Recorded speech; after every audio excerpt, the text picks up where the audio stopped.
പ്രിയ ഉദ്യോഗാർത്ഥികൾക്ക് ഹാജാസ് ക്ലാസ്സസിലേക്ക് ഹൃദ്യമായ ഹാർദമായ സ്വാഗതം. 2026 നടക്കാൻ പോകുന്ന മുഴുവൻ പരീക്ഷകൾക്ക് വേണ്ടിയിട്ട് നമ്മൾ നന്നായിട്ട് പ്രിപ്പയർ ചെയ്യാൻ തീരുമാനിച്ചിട്ടുണ്ട്. അതിന്റെ ഭാഗമായിട്ട് നമ്മൾ എല്ലാ പരീക്ഷകൾക്കും അപ്ലൈ ചെയ്തിട്ടുമുണ്ട്.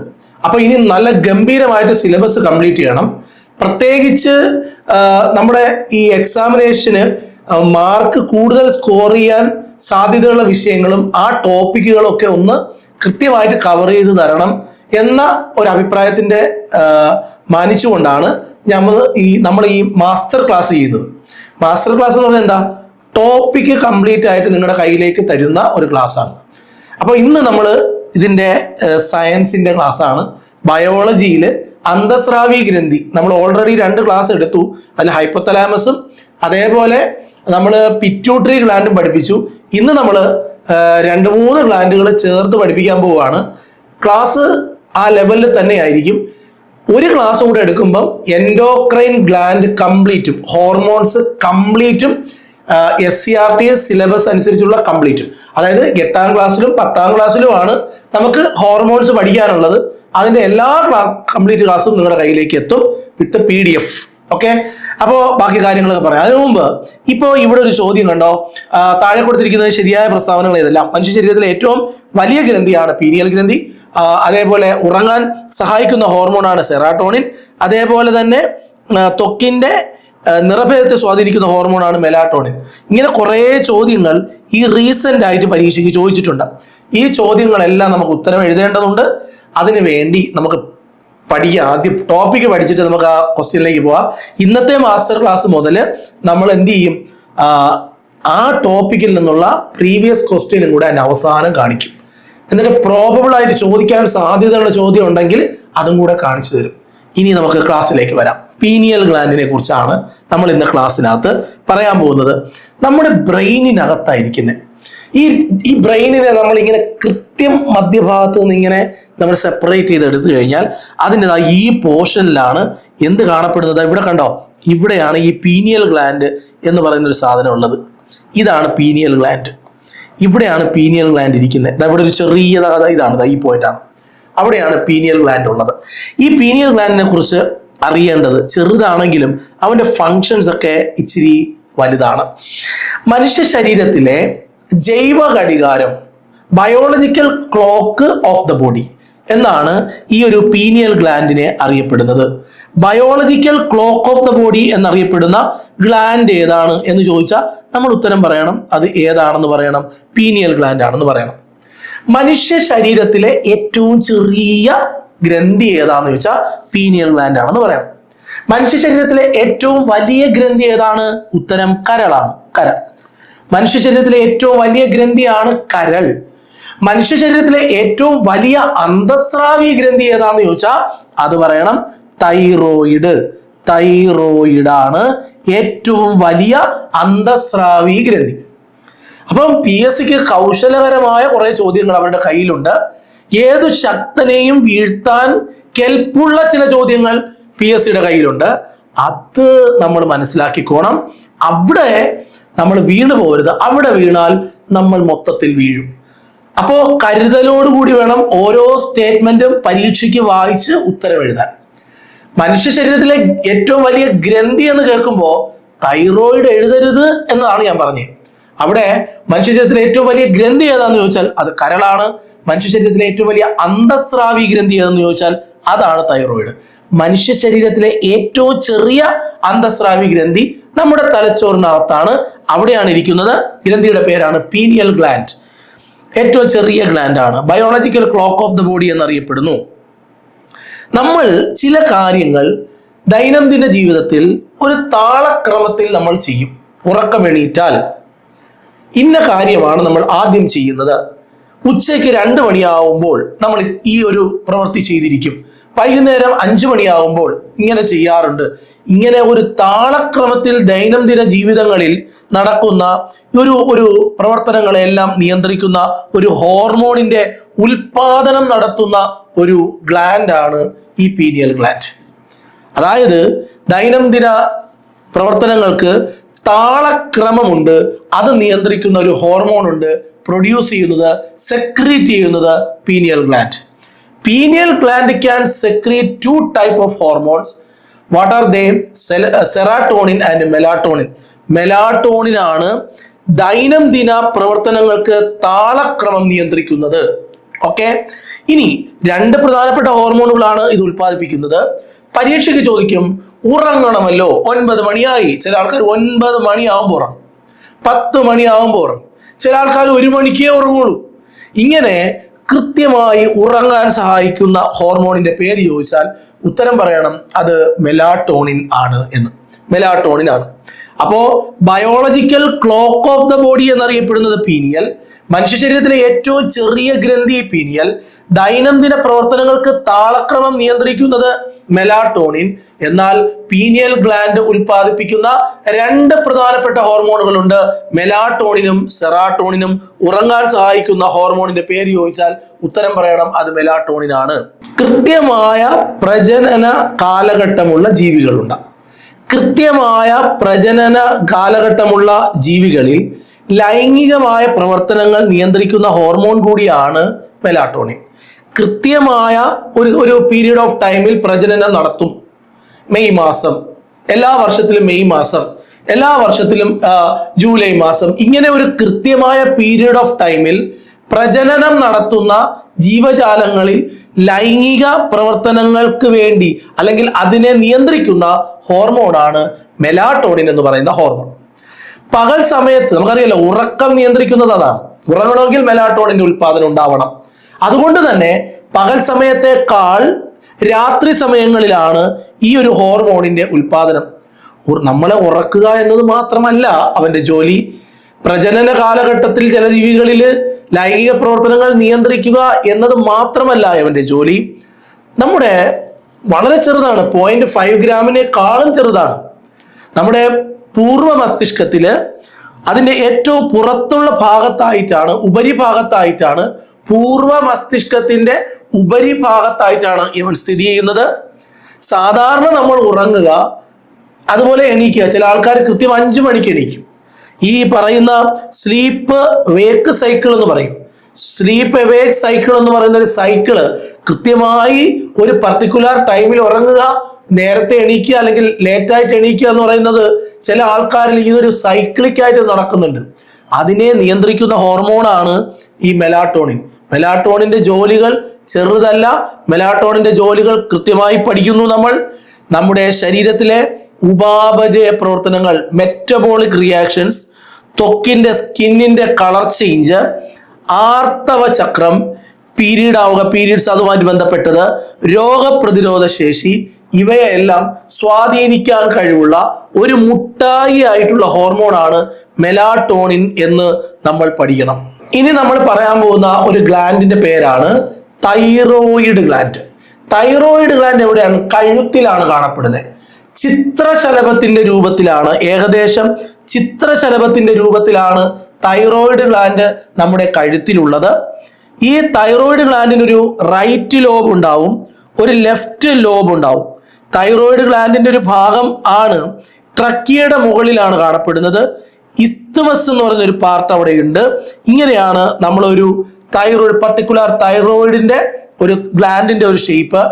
വളരെ പ്രധാനപ്പെട്ട പോയിന്റ്, മനുഷ്യ ശരീരത്തിലെ ഏറ്റവും വലിയ അന്തസ്രാവി ഗ്രന്ഥി എൻഡോക്രൈൻ ഗ്ലാൻഡ് ഏതാന്ന് ചോദിച്ചാൽ ഉത്തരം പറയേണ്ടത് അത് തൈറോയിഡ് ഗ്ലാൻഡ് ആണ് എന്നാണ്. ഏറ്റവും വലിയ അന്തസ്രാവി ഗ്രന്ഥി. ശരീരത്തിൽ നടക്കുന്ന നിർമ്മാണ ശിഥിലീകരണ പ്രവർത്തനങ്ങളെയാണ്, നമ്മുടെ ശരീരത്തിൽ നടക്കുന്ന പ്രവർത്തനങ്ങളുണ്ട്. നമ്മുടെ ശരീരത്തിൽ നിർമ്മാണ പ്രവർത്തനങ്ങൾ നടക്കുന്നുണ്ട്. പ്രോട്ടീന്റെ നിർമ്മാണം നടക്കുന്നുണ്ട്. നമ്മൾ കഴിക്കുന്ന ഭക്ഷണ പദാർത്ഥങ്ങളെല്ലാം തന്നെ എന്താ പറയുക, വിഘടിക്കുന്ന പ്രവർത്തനങ്ങൾ നടക്കുന്നുണ്ട്. അതേപോലെ അത് ചെറിയ ചെറിയ കണികകളായി അസിമിലേഷൻ നടത്തുന്ന പ്രവർത്തനങ്ങൾ നടക്കുന്നുണ്ട്. ഈ പ്രവർത്തനങ്ങളെയെല്ലാം നമ്മൾ ചേർത്ത് പറയുന്ന പേരാണ് മെറ്റബോളിക് റിയാക്ഷൻസ് എന്ന് പറയും. മെറ്റബോളിക് റിയാക്ഷൻസ്, ഉപാപചയ പ്രവർത്തനം. നമ്മുടെ ശരീരത്തിന്റെ ഉള്ളിൽ നടക്കുന്ന ഉപാപചയ പ്രവർത്തനങ്ങളെ നിയന്ത്രിക്കാൻ കഴിയുന്ന ഒരു ഗ്ലാൻഡ് ആണ്, ഒരു എൻഡോക്രൈൻ ഗ്ലാൻഡ് ആണ് തൈറോയിഡ് ഗ്ലാൻഡ്. ഇവനെ നമ്മൾ ആദംസ് ആപ്പിൾ എന്നാണ് അറിയപ്പെടുക. അതിന്റെ പൊസിഷനൊക്കെ നോക്കിയിട്ടാണ് ആദം എന്ന് പറയുന്ന ആദിമ മനുഷ്യൻ കഴിച്ച ആപ്പിളിനെ കുറിച്ച് നമുക്കറിയാം. ആദംസ് ആപ്പിൾ എന്നറിയപ്പെടുന്ന ഗ്ലാൻഡ് ഏതാന്ന് ചോദിച്ചാൽ ഉത്തരം പറയണം, അത് തൈറോയിഡ് ഗ്ലാൻഡ് ആണ്. തൈറോയിഡ് ഗ്ലാൻഡിന്റെ ഷേപ്പ് ചോദിച്ചാൽ ബട്ടർഫ്ലൈ ഷേപ്പ് ആണ് എന്നും നമുക്ക് പറയാം. ശ്വാസനാളം ഉണ്ടല്ലോ, ആ നാളത്തിന്റെ രണ്ട് വശങ്ങളിൽ നേരത്തെ ഞാൻ പിക്ചറിൽ കാണിച്ചു തന്നു, റൈറ്റ് ലോബുണ്ട്, ലെഫ്റ്റ് ലോബുണ്ട്. രണ്ട് ലോബുകളിൽ രണ്ട് ദളങ്ങളോടുകൂടി കാണപ്പെടുന്നു. ഈ രണ്ട് ദളങ്ങളും യോജിപ്പിച്ച് വച്ചിരിക്കുന്നത് ഇസ്തുമസ് എന്ന പേരുള്ള ടിഷ്യൂസ് കൊണ്ടാണ്. ഇസ്തുമസ് പൊസിഷൻ എവിടെയാണ്? കഴുത്തിലാണ്. എന്ത് പേരിലാണ് അറിയപ്പെടുന്നത്? ആദംസ് ആപ്പിൾ എന്നാണ്. എന്തിന്റെ ഷേപ്പാണ്? ബട്ടർഫ്ലൈയുടെ ഷേപ്പാണ്. ഓക്കെ, ഇനി തൈറോയിഡ് ഗ്ലാൻഡ് ഉണ്ടായിരിക്കുന്നത് ചില ഫോളിക്കിളുകളും സ്ട്രോമൽ കലകളും കൊണ്ടാണ്.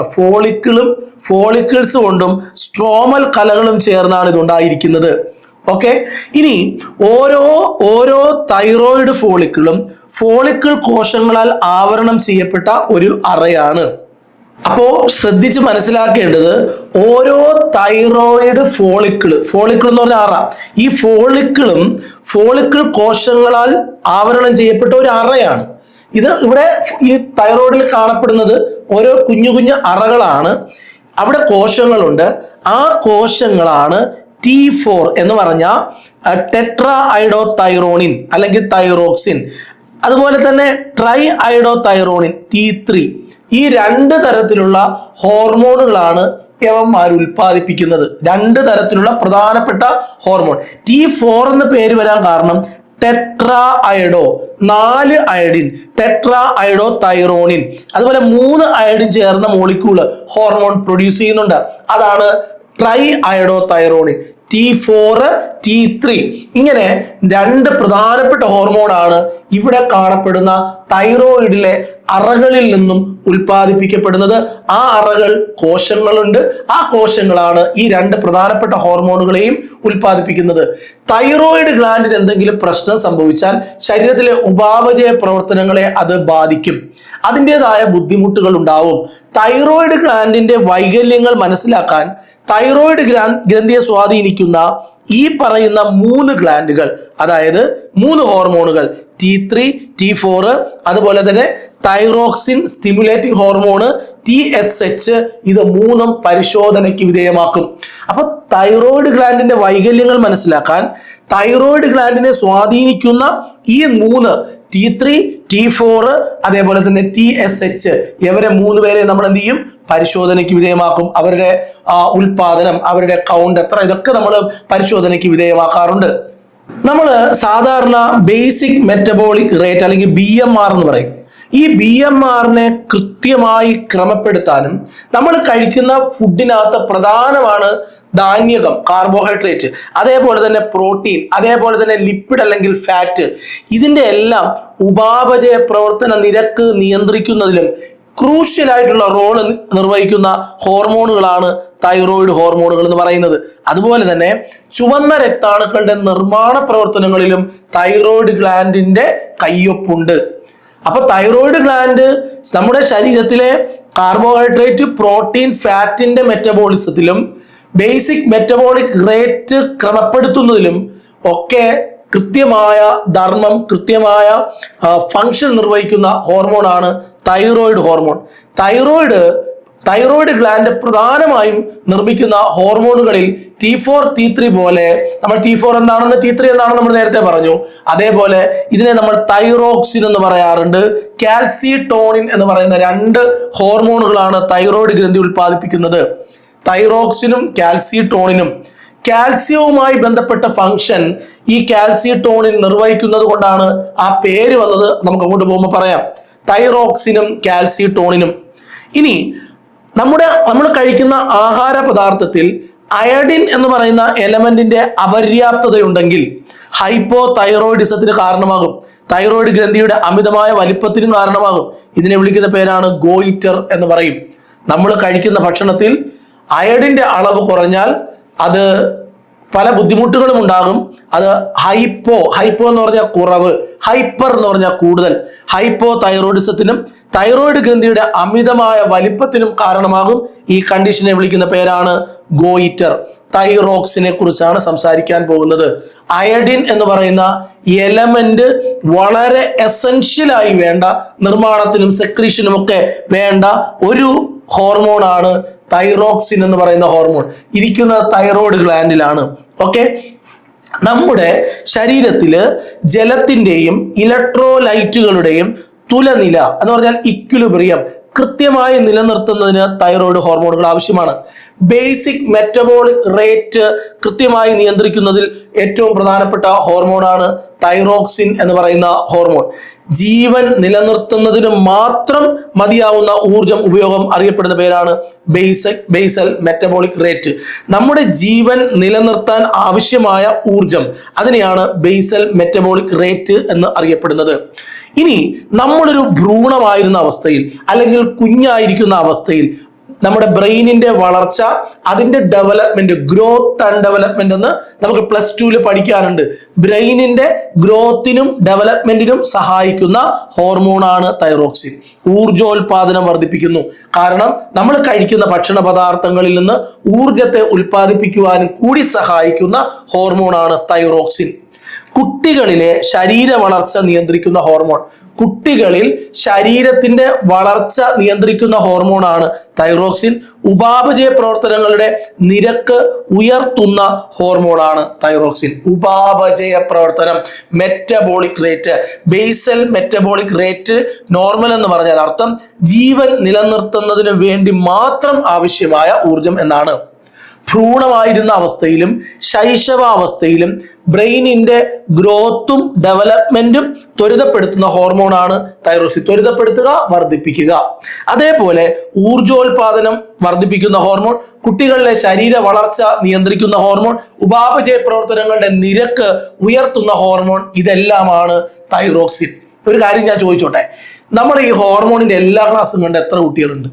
എല്ലാ ക്ലാസ്സും, മാസ്റ്റർ ക്ലാസ് എല്ലാം കണ്ടു. ഇത് 3ാമത്തെ മാസ്റ്റർ ക്ലാസ് ആണ് ബയോളജിയിലെ. ഇത് എല്ലാം കണ്ട എത്ര പേരുണ്ട്? ഒന്ന് പറഞ്ഞേ. എല്ലാവരും ഒന്ന് കമന്റ് ചെയ്തേ. കമന്റ് ചെയ്തതിനു ശേഷം നമുക്ക് ബാക്കി പഠിക്കാം. എല്ലാവരും കമന്റ് ചെയ്തേ. പെട്ടെന്നാവട്ടെ. ഓക്കെ, കമന്റ് ചെയ്യുമ്പോൾ പേരും കൂടെ കമന്റ് ചെയ്തോ. തൈറോക്സിന്റെ ഉൽപാദനം കുറഞ്ഞാൽ കുട്ടികൾക്ക് വേണ്ടത്ര വളർച്ചയുണ്ടാവൂല. അങ്ങനെ വരുമ്പോൾ അതുകൊണ്ട് കുട്ടികളുടെ വളർച്ച മുരടിച്ചു പോകും. ആ രോഗം അറിയപ്പെടുന്ന പേരാണ് ക്രിറ്റിനിസം എന്നാണ്. ക്രിറ്റിനിസം എന്ന് പറഞ്ഞാൽ തൈറോക്സിന്റെ ഉൽപാദനത്തിലെ കുറവ് കൊണ്ട് കുട്ടികളിൽ കൃത്യമായ വളർച്ച ഉണ്ടാകാതിരിക്കുക. കുട്ടികളിൽ ഭ്രൂണാവസ്ഥയിലും അല്ലാതെ ശൈശവാവസ്ഥയിലും ബ്രെയിനിന്റെ ഗ്രോത്ത് ആൻഡ് ഡെവലപ്മെന്റിനെ സഹായിച്ച ഹോർമോണാണ് തൈറോക്സിൻ എന്ന് ഓർമ്മ വേണം. അതിന്റെ ഉൽപാദനം കുറഞ്ഞാൽ കുട്ടികളിൽ ക്രിറ്റിനിസം. എന്നാൽ ഉൽപാദനം കുറയുന്നത് കൊണ്ട് മുതിർന്നവരിൽ മിക്സഡിമ. കുട്ടികളിൽ ക്രിറ്റിനിസം, മുതിർന്നവരിൽ മിക്സഡിമ. കുറഞ്ഞാൽ. ഇനി പ്രായപൂർത്തി ആയ സ്ത്രീകളിൽ അവർ നേരിടുന്ന ഏറ്റവും വലിയ പ്രശ്നം, ഈ മെൻസ്ട്രുവേഷൻ സൈക്കിള് കൃത്യമായിട്ട് വരൂല. ഒരു മാസം കൃത്യമായിട്ട് ആർത്തവം വന്നു, പിന്നെ ഒരു 7 മാസം ഇല്ല, 6 മാസം ഇല്ല. ഈ ആർത്തവ ചക്രം ക്രമമായി ആവർത്തിക്കാതിരിക്കുന്നു. ഇതും ഈ ഒരു തൈറോക്സിന്റെ അപര്യാപ്തത കൊണ്ടാണ് എന്ന് കരുതപ്പെടുന്നു. തൈറോക്സിന്റെ കുറവുണ്ടെങ്കിൽ, ആർക്കെങ്കിലും പീരിയഡ്സ് കൃത്യമായിട്ട് വരുന്നില്ലെങ്കിൽ തൈറോയിഡ് ചെക്ക് ചെയ്യും. തൈറോയ്ഡ് ഉണ്ട് എന്നൊക്കെ നമ്മളിങ്ങനെ പറയും. ഇതാണ് തൈറോക്സിന്റെ അപര്യാപ്തത കൊണ്ടാണ്. തൈറോക്സിൻ കുറഞ്ഞാൽ, തൈറോയ്ഡ് ഗ്ലാൻഡ് ഉൽപ്പാദിപ്പിക്കുന്ന ഹോർമോണായ തൈറോക്സിൻ കുറഞ്ഞാൽ ഹൈപ്പോ തൈറോയിഡിസം, കൂടിയാലും പ്രശ്നം, അത് ഹൈപ്പർ തൈറോയിഡിസം എന്ന പേരിൽ അറിയപ്പെടും. ക്ലിയർ ആണോ? തൈറോക്സിനെ കുറിച്ച് അറിയേണ്ടതെല്ലാം നമ്മൾ കേട്ടു. എന്താണ് തൈറോയിഡ് ഗ്ലാൻഡ് തന്നെ ഉൽപ്പാദിപ്പിക്കുന്ന മറ്റൊരു ഹോർമോണാണ് ഏത്? കാൽസിട്ടോണിൻ എന്ന് പറയുന്ന ഹോർമോൺ. അപ്പോ കാൽസിട്ടോണിൻ തൈറോയ്ഡ് ഗ്രന്ഥി ഉൽപ്പാദിപ്പിക്കുന്ന പ്രോട്ടീൻ ഹോർമോണാണ് തൈറോ കാൽസിട്ടോണിൻ, TCT എന്ന് പറയും. ഇനി രക്തത്തിലെ കാൽസ്യത്തിന്റെ അളവ് വർദ്ധിക്കുമ്പോൾ രക്തത്തിൽ നമ്മുടെ ബ്ലഡിനകത്ത് കാൽസ്യത്തിന്റെ അളവ് കൂടുതലാണ്. നിങ്ങൾ കാൽസ്യം ഉള്ള ഏതോ ഒരു ഫുഡ് റെഗുലർ ആയിട്ട് കഴിക്കുന്നുണ്ട്, ബ്ലഡിനകത്ത് കാൽസ്യത്തിന്റെ നോർമൽ ലെവലിനേക്കാളും കൂടുതലായി. അപ്പോഴാണ് ഈ ഒരു ഹോർമോണിന്റെ ഉൽപാദനം നടക്കുന്നത്. അപ്പോഴാണ് ഇവൻ കൃത്യമായി ഫങ്ഷൻ ചെയ്യുന്നത്. ആ കാൽസ്യത്തെ കൊണ്ടുപോയി പല്ലുകളിലും എല്ലുകളിലും ഒക്കെ അവൻ സംഭരിച്ചു വെക്കാൻ സഹായിക്കും കാൽസിട്ടോണിൻ. രക്തത്തിൽ അധികമുള്ള കാൽസ്യത്തെ അസ്ഥികൾ, എല്ലുകളിൽ കൊണ്ടുപോയി സംഭരിച്ചു വെക്കാൻ സഹായിക്കുന്ന ഒരു ഹോർമോണാണ് കാൽസിട്ടോണിൻ. തൈറോക്സിൻ പഠിക്കണം, കാൽസിട്ടോണിൻ പഠിക്കണം. ക്ലിയർ ആണ്? ഇനി നമ്മൾ പറയാൻ പോകുന്നത് നമ്മുടെ തൈറോയിഡ് ഗ്ലാൻഡ് പോലെ പേരുള്ള മറ്റൊരു ഗ്ലാൻഡ് ആണ് പാരാതൈറോയിഡ് ഗ്ലാൻഡ്. പാരാതൈറോയിഡ് ഗ്ലാൻഡിനെ കുറിച്ചാണ് നമ്മൾ ഇനി കേൾക്കാൻ പോകുന്നത്. പാരാതൈറോയിഡ് ഗ്ലാൻഡ് എന്താണ് എന്ന് നമുക്ക് നോക്കാം. ദാ ഇവിടെ കാണിച്ചിട്ടുണ്ട് പാരാതൈറോയിഡ് ഗ്ലാൻഡ്. ദാ ഇവിടെ കണ്ടോ, ഇത് കണ്ടോ, ഇത് തൈറോയിഡ് ഗ്ലാൻഡിന്റെ ഒപ്പം തന്നെയാണ് ഇത് കാണിച്ചിട്ടുള്ളത്. ഓക്കെ, പാരാതൈറോയിഡ് ഗ്ലാൻഡ് ഉൽപ്പാദിപ്പിക്കുന്ന പ്രധാനപ്പെട്ട ഹോർമോണിന്റെ പേരാണ് പാരാതോർമോൺ. നമ്മൾ നേരത്തെ കാൽസിട്ടോണിൻ പറഞ്ഞില്ലേ, തൈറോയിഡ് ഗ്ലാൻഡ് ഉൽപ്പാദിപ്പിക്കുന്ന ഹോർമോൺ. രക്തത്തിൽ കാൽസ്യത്തിന്റെ അളവ് കൂടുമ്പോൾ ആ കാൽസ്യത്തെ നേരെ അസ്ഥികളിൽ കൊണ്ടുവന്ന് സംഭരിച്ചു വെക്കാൻ സഹായിക്കുന്ന ഹോർമോണാണ് കാൽസിട്ടോണിൻ. കാൽസിട്ടോണിൻ എന്ത് ചെയ്യുമോ അതിന്റെ ഓപ്പോസിറ്റ് ഫംഗ്ഷൻ നിർവഹിക്കുന്ന ആളാണ് പാരാതൈറോയിഡ് ഗ്ലാൻഡ് ഉൽപ്പാദിപ്പിക്കുന്ന പാരാതോർമോൺ. പാരാതോർമോൺ എന്താ ചെയ്യുന്നതെന്ന് അറിയാമോ? രക്തത്തിൽ ഈ കാൽസ്യത്തിന്റെ അളവ് കുറഞ്ഞു പോയാൽ, രക്തത്തിൽ കാൽസ്യത്തിന്റെ അളവ് കുറഞ്ഞു പോയാൽ അസ്ഥികളിൽ കാൽസ്യം സംഭരിക്കുന്ന പരിപാടി സ്റ്റോപ്പ് ചെയ്യിപ്പിക്കും. പറയുന്ന ശ്രദ്ധിച്ച് കേൾക്കണം. നമ്മുടെ രക്തത്തിൽ കാൽസ്യത്തിന്റെ അളവ് കുറവാണ് എന്ന് വിചാരിച്ചോ, പാരാതോർമോൺ ഫങ്ഷൻ ചെയ്യും. എങ്ങനെയാ? കാൽസ്യം അസ്ഥികളിൽ പോയി സംഭരിക്കുന്നത് തടയും. എന്നിട്ട് ഇവ നേരെ കിഡ്നിയിൽ പോയി ആ കിഡ്നിയിൽ അവിടെ നിന്ന് കാൽസ്യത്തെ യൂറിനിലൂടെ കളയാതെ മാക്സിമം കാൽസ്യത്തെ അവിടെ നിന്ന് റീഅബ്സോർബ് ചെയ്യും. മനസ്സിലാവുന്നുണ്ടോ? എന്നിട്ട് രക്തത്തിൽ കാൽസ്യത്തിന്റെ അളവ് നിലനിർത്തും. കാൽസ്യം രക്തത്തിൽ കുറഞ്ഞു പോയാൽ കിഡ്നിയിൽ പോയിട്ട് ഫങ്ഷൻ ചെയ്ത് കാൽസ്യത്തെ റീഅബ്സോർബ് ചെയ്ത് ബ്ലഡിനകത്ത് നോർമൽ ലെവലിൽ നിർത്തുന്നത് ആരാന്ന് ചോദിച്ചാൽ പറയണം, പാരാതോർമോൺ. രക്തത്തിൽ കാൽസ്യത്തിന്റെ അളവ് വർദ്ധിപ്പിക്കുന്ന ഹോർമോൺ. ഇതൊരു പെപ്റ്റൈഡ്, അമിനോ ആസിഡുകൾ ചേർന്ന ഒരു അമിനോ ആസിഡ് ചേർന്നാലാണ് നമ്മൾ പെപ്റ്റൈഡ് എന്ന് പറയുക. അതൊരു പെപ്റ്റൈഡ് ഹോർമോൺ കൂടിയാണ് പാരാതോർമോൺ. പഠിക്കണം, പെപ്റ്റൈഡ് ഹോർമോൺ എന്ന് പറഞ്ഞാൽ അമിനോ ആസിഡുകൾ ചേർന്ന ഹോർമോൺ. മനസ്സിലാകുന്നുണ്ട്? ഓക്കെ, അങ്ങനെയാണെങ്കിൽ അസ്ഥികളിൽ കാൽസ്യം സംഭരിക്കുന്നത് തടയുന്ന ഹോർമോണാണ് പാരാതോർമോൺ. എന്നാൽ അസ്ഥികളിൽ കാൽസ്യം സംഭരിക്കുന്നതിന് സഹായിക്കുന്ന ഹോർമോണാണ് കാൽസിട്ടോണിൻ. ഇനി അപ്പോൾ രക്തത്തില് കാൽസ്യത്തിന്റെ അളവ് കുറയുമ്പോൾ പാരാതോർമോൺ എന്ത് ചെയ്യും? വൃക്കകളിൽ പോയിട്ട് രക്തത്തിലേക്ക് കാൽസ്യത്തിന്റെ പുനരാകിരണത്തിന് സഹായിക്കും. അതാണ് parathormone.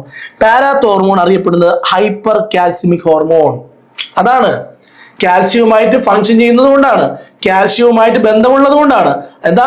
Hyper calcaemic hormone. Hypercalcaemic hormone, കാൽസ്യത്തിന്റെ അളവ് കൂട്ടുന്നവൻ ഹൈപ്പർ. കാൽസ്യം നോർമലി അളവ് എത്രയെന്ന് അറിയാമോ? 100 ml 9 to 11 mg ആണ്. 9 to 11 mg per 100 ml ആണ് നോർമൽ. ഇനി പാരാതോർമോണിന്റെ കുറവ് കൊണ്ടുണ്ടാകുന്ന രോഗമാണ് ടെറ്റനി. ടെറ്റനസ് അല്ല, ടെറ്റനി. ഓർമ്മിച്ച് വെക്കണം, ടെറ്റനി എന്ന രോഗം വരും പാരാതോർമോണിന്റെ കുറവ് കൊണ്ട്. ടെറ്റനി ബാധിക്കുന്ന അവയവം ചോദിച്ചാൽ പറയണം പേശികൾ. പേശികളെ ബാധിക്കുന്ന രോഗമാണ് ടെറ്റനി എന്ന് പറയുന്ന രോഗം. അപ്പൊ പാരാതോർമോണിന്റെ ജോലികൾ അസ്ഥികളിൽ പ്രവർത്തിച്ച് അസ്ഥി ശിഥിലീകരണത്തെ ഉത്തേജിപ്പിക്കുക, ബോൺ റീഅബ്സോർഷൻ ഉത്തേജിപ്പിക്കുക, വൃക്കനാളികളുടെ കാൽസ്യം പുനരാകിരണത്തെ ആക്സിലറേറ്റ് ചെയ്യിപ്പിക്കുക, ദഹിച്ച ആഹാര പദാർത്ഥങ്ങളിൽ നിന്നും കാൽസ്യം അയോണുകളെ കൊണ്ട് ബ്ലഡിലേക്ക് എത്തിക്കുക. ഇതെല്ലാ ജോലി. കാൽസ്യം അളവ് കുറഞ്ഞാൽ കൂട്ടുക, അതിനു വേണ്ടിയിട്ടുള്ള സംവിധാനങ്ങൾ ഒരുക്കുക എന്നതാണ് പാരാതോർമോണിന്റെ ജോലി. ഇന്ന് നമ്മൾ പഠിക്കാൻ പോകുന്ന മറ്റൊരു ഗ്ലാൻഡ് ആണ് തൈമസ് ഗ്ലാൻഡ്. തൈമസ് ഗ്ലാൻഡിനെ കുറിച്ചാണ് നമ്മൾ പറയുന്നത്. ഇവിടെയാണ് അതിന്റെ പൊസിഷൻ. ഇവിടെയാണ് അതിന്റെ പൊസിഷൻ. ചങ്കാണ്, നീ എൻ്റെ ചങ്കാണ് എന്ന് പറയുന്ന പോലെ ഇവിടെയാണ്, ചങ്കാണ് കേട്ടോ. അപ്പോ നോക്കിക്കോണേ, യുവത്വ ഗ്രന്ഥി എന്നാണ് അറിയപ്പെടുക. തൈമസ് ഗ്ലാൻഡ് യുവത്വ ഗ്രന്ഥി എന്നാണ് അറിയപ്പെടുക. എത്രയോ വയസ്സ് വരെ മാത്രമേ ഈ ഗ്ലാൻഡ് ഉണ്ടാവുള്ളൂ. പിന്നെ കുറെ കഴിയുമ്പോൾ അതങ്ങ് ഡിസപ്പിയർ ആയി പോകും. നോക്കണേ, തൈമസ് ഗ്രന്ഥി ഉൽപ്പാദിപ്പിക്കുന്ന പെപ്റ്റൈഡ് ഹോർമോണിന്റെ പേരാണ് തൈമോക്സിൻ. യുവത്വ ഹോർമോൺ എന്നറിയപ്പെടുന്നു. യുവത്വ ഹോർമോൺ എന്നറിയപ്പെടുന്നു. അപ്പോ യുവത്വ ഹോർമോൺ എന്നറിയപ്പെടുന്ന ഒരു ഹോർമോൺ ഏതാണെന്ന് വെച്ചാൽ തൈമോക്സിൻ. തൈമസ് ഗ്ലാൻഡ് ആണ് ഉൽപ്പാദിപ്പിക്കുന്നത്. Cell mediated immunity. ഇമ്മ്യൂണിറ്റി എന്ന് പറഞ്ഞാൽ രോഗപ്രതിരോധം. സെൽ മീഡിയേറ്റഡ് ഇമ്മ്യൂണിറ്റി എന്ന് പറയുന്ന ഒരു സംവിധാനമുണ്ട്. അതിന് കാരണമാകുന്ന ടി ലിംഫോസൈറ്റുകളെ പാകപ്പെടുത്തുന്നത്, ഡെവലപ്പ് ചെയ്ത് വെക്കാൻ സഹായിക്കുന്ന ഒരു ഹോർമോണാണ് തൈമോക്സിൻ. ടി ലിംഫോസൈറ്റുകൾ, സെൽ മീഡിയേറ്റഡ് ഇമ്മ്യൂണിറ്റി എന്ന് പറയുന്ന സംവിധാനത്തിന് കാരണമാകുന്ന ടി ലിംഫോസൈറ്റുകളെ പാകപ്പെടുത്തുന്നത് തൈമോക്സിൻ ആണ്. തൈമസ് ഗ്ലാൻഡ് ആണ് ഉൽപ്പാദിപ്പിക്കുന്നത്. അതിനെ യുവത്വ ഹോർമോൺ എന്നാണ് അറിയപ്പെടുന്നത്. ഇനി അതേപോലെ ഹ്യൂമോറൽ ഇമ്മ്യൂണിറ്റിക്ക് കാരണമായ ആന്റിബോഡികളുടെ നിർമ്മാണത്തെ ത്വരിതപ്പെടുത്തുന്നതും തൈമോക്സിൻ ആണ്. തൈമോക്സിൻ ശൈശവ കാലഘട്ടത്തിൽ വളരെ സജീവമായി പ്രവർത്തിച്ച് ടി ലിംഫോസൈറ്റുകളൊക്കെ ഉണ്ടാക്കാൻ, ആന്റിബോഡികൾ ഉണ്ടാക്കാനൊക്കെ സഹായിക്കുമെങ്കിലും പ്രായപൂർത്തിയാകുമ്പോൾ ചുരുങ്ങി ചെറുതാവുകയും തൈമോക്സിന്റെ ഉൽപാദനം കുറയുകയും ചെയ്യും. ഞാൻ നിങ്ങളോട് പറഞ്ഞു, ശൈശവ കാലഘട്ടത്തിൽ വളരെ സജീവമായി നിന്ന് ടി ലിംഫോസൈറ്റുകൾ ഉണ്ടാക്കും, ആന്റിബോഡികൾ ഉണ്ടാക്കും, സെൽ മീഡിയേറ്റഡ് ഇമ്മ്യൂണിറ്റി സംവിധാനത്തെ കൂടുതലായി എന്താ പറയുക, സംവിധാനത്തെ ത്വരിതപ്പെടുത്തും ഒക്കെ ചെയ്തിട്ട് നമ്മൾ പ്രായപൂർത്തിയാകുമ്പോൾ പതുക്കെ പതുക്കെ അതെന്ത് ചെയ്യും, വാനിഷ് ചെയ്തങ്ങ് പോകുന്നു. അതിന്റെ ഫലമായി പ്രായമായവരുടെ പ്രതിരോധ പ്രവർത്തനങ്ങൾ കുറയും. അങ്ങനെ ഒരു ഗ്ലാൻഡ് സ്ഥിരമായി നമ്മുടെ ബോഡിയിൽ ഉണ്ടായിരുന്നെങ്കിൽ നമുക്ക് എത്ര പ്രായമായാലും നമ്മുടെ പ്രതിരോധ സംവിധാനം സ്ട്രോങ് ആവുമായിരുന്നു. പക്ഷേ തൈമസ് ഗ്ലാൻഡ് മുതിർന്നവരിൽ എന്ത് ചെയ്തു, അത് ഒരു ശൈശവം കഴിയുന്നതോടുകൂടി അത് പതുക്കെ അതിന്റെ വളർച്ച കുറഞ്ഞു തുടങ്ങും. അതുകൊണ്ടാണ് മുതിർന്നവരിൽ, കുട്ടികളിൽ രോഗപ്രതിരോധമുള്ളതുപോലെ മുതിർന്നവരിൽ ഇല്ലാത്തതിന്റെ കാരണം. ശ്വാസകോശങ്ങൾക്കിടയിൽ മാറലിന് പിന്നിലായും ഹൃദയത്തിന്റെയും മഹാധമനിയുടെയും മുന്നിലായും കാണപ്പെടുന്ന ദളങ്ങൾ പോലെയുള്ള ഒരു ഗ്ലാൻഡ് ആണ് തൈമസ് എന്നുകൂടി പഠിക്കണം. ശരീരത്തിൽ രോഗപ്രതിരോധ പ്രവർത്തനത്തെ സഹായിക്കുന്ന ടി ലിംഫോസൈറ്റുകൾ ഡെവലപ്പ് ചെയ്യുന്നതിനും അതിന്റെ പ്രവർത്തനങ്ങളെയൊക്കെ നിയന്ത്രിക്കുന്ന ഒരു ഗ്ലാൻഡ് കൂടിയാണ് തൈമസ്. ഇനി നമുക്ക് ഇന്ന് പഠിച്ച ക്ലാസ്സിൽ നിന്ന് ഒരു 5 ക്വസ്റ്റ്യൻസ് നോക്കാം. താഴെ കൊടുത്തിരിക്കുന്നവയിൽ ശരിയായ പ്രസ്താവനകൾ ഏതെല്ലാം എന്നതാണ് ഒന്നാമത്തെ ചോദ്യം. മനുഷ്യ ശരീരത്തിലെ ഏറ്റവും വലിയ ഗ്രന്ഥിയാണ് പീനിയൽ ഗ്ലാൻഡ് എന്ന് പറയുന്ന പ്രസ്താവന തെറ്റാണ്. ഏറ്റവും വലിയ ഗ്രന്ഥി കരളാണ്, അല്ലെ? ഏറ്റവും വലിയ എൻഡോക്രൈൻ ഗ്ലാൻഡ് തൈറോയിഡും ആണ്. ഏറ്റവും ചെറിയ ഗ്ലാൻഡ് ആണ് പീനിയൽ. ഉറങ്ങാൻ സഹായിക്കുന്ന ഹോർമോൺ ആണ് സെറാട്ടോണിൻ, അതും തെറ്റാണ്. ഉറങ്ങാൻ സഹായിക്കുന്നത് മെലാട്ടോണിൻ ആണ്.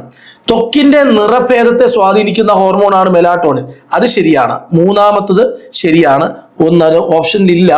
മൂന്നാമത്തെ ഇതാണ്, സി ആണ് കേട്ടോ ഉത്തരം. 3 ശരി, ഇതാണ് കറക്റ്റ്. അടുത്ത ചോദ്യത്തിലേക്ക് വരാം. ഏറ്റവും വലിയ അന്തസ്രാവി ഗ്രന്ഥി ഏതാണ്? ഏറ്റവും വലിയ അന്തസ്രാവി ഗ്രന്ഥി എന്ന് പറയുന്നത് തൈറോയിഡ് ആണ്. തൈറോയിഡ് ഇതൊരു റിപ്പീറ്റഡ് കോമൺ ക്വസ്റ്റ്യൻ ആണ്, പഠിക്കണം. അടുത്ത ചോദ്യത്തിലേക്ക് വരാം.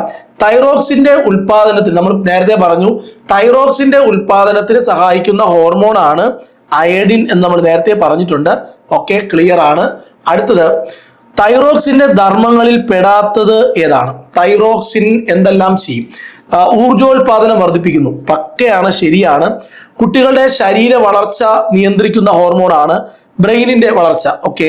ഉപാപചയ പ്രവർത്തനങ്ങളുടെ നിരക്ക് ഉയർത്തുന്നതാണ്, ശരിയാണ്, എല്ലാം ശരിയാണ്. അപ്പോ ശരീര വളർച്ചയും ഉപാപചയ പ്രവർത്തന നിരക്കും തലച്ചോറിന്റെ ഗ്രോത്ത് ആൻഡ് ഡെവലപ്മെന്റും തൈറോക്സിന് ധർമ്മമുണ്ട്. അടുത്തത്, അസ്ഥികളിൽ കാൽസ്യം സംഭരിക്കുന്നത് തടയുന്ന ഹോർമോൺ ഏതാണ്? ഉത്തരം നമുക്ക് എല്ലാവർക്കും അറിയാം, പാരാതോർമോൺ ആണ്. അതായത് രക്തത്തിൽ കാൽസ്യത്തിന്റെ അളവ് കുറയുമ്പോൾ അസ്ഥികളിൽ കാൽസ്യം സംഭരിക്കുന്നത് തടഞ്ഞിട്ട് നമ്മുടെ ബ്ലഡിനകത്ത് രക്തത്തിന്റെ കാൽസ്യത്തിന്റെ അളവ് കൂട്ടാൻ വേണ്ടി സഹായിക്കുന്ന ഹോർമോൺ കൂടിയാണ് എന്ന് നമ്മൾ പഠിച്ചു. അപ്പോൾ ഇനി ഒരു ക്ലാസ് കൂടെ എടുത്താൽ ഹോർമോൺ അടിപൊളിയായിട്ട് നമ്മൾ പഠിക്കും. എല്ലാം 10ാം ക്ലാസ് 8ാം ക്ലാസ്സിലെ കംപ്ലീറ്റും നമ്മൾ കയ്യിലെത്തും. 10ാം ക്ലാസ്സിൽ 4ാമത്തെ ചാപ്റ്ററിലാണ് നമ്മൾ ഇത് പഠിക്കാനുള്ളത്. ടെക്സ്റ്റ് ഉണ്ടെങ്കിൽ അതുകൂടി എടുത്ത് സാർ പറയുന്ന പോയിന്റ് എല്ലാം അതിനകത്ത് ഉണ്ടോ എന്ന് നിങ്ങൾ ചെക്ക് ചെയ്ത് നോക്കുക. ഏറ്റവും നന്നായിട്ട് പഠിക്കുക. നിങ്ങൾക്ക് ക്ലാസ്സുകൾ ഇഷ്ടപ്പെടുന്നുണ്ടോ? കമന്റ് ചെയ്യാതെ ക്ലാസ്സിൽ നിന്ന് പോകരുത്. ദയവായി കമന്റ് ചെയ്യുക. നിങ്ങളുടെ കമന്റിനനുസരിച്ചാണ്. കഴിഞ്ഞ ദിവസം ഇട്ട എല്ലാ ക്ലാസ്സുകളും നിങ്ങൾ കണ്ടോ? ഈ മാസ്റ്റർ ക്ലാസ് നമ്മൾ എല്ലാ വിഷയത്തിലും തരുന്നുണ്ട്. ഇതിന് നമുക്കറിയാം യൂട്യൂബിലൂടെയുള്ള ഫ്രീ ക്ലാസ്സുകളാണ്. എല്ലാവരും നിങ്ങൾക്ക് ഇഷ്ടപ്പെട്ടാൽ നിങ്ങൾ ചെയ്തു തരേണ്ടത് ഒരു ഉപകാരം എന്ന് പറയുന്നത് നിങ്ങളുടെ കൂട്ടുകാരിലേക്ക് ഇത് ഷെയർ ചെയ്യിപ്പിക്കുക, നിങ്ങളൊരു ലൈക്ക് ചെയ്യുക, കമന്റ് ചെയ്യുക എന്നുള്ളതാണ്. എല്ലാവരും സബ്സ്ക്രൈബ് ചെയ്യാത്ത ആരെങ്കിലും ഉണ്ടെങ്കിൽ സബ്സ്ക്രൈബ് ചെയ്യുക. അപ്പോൾ നമുക്ക് വീണ്ടും കാണാം. Bye bye.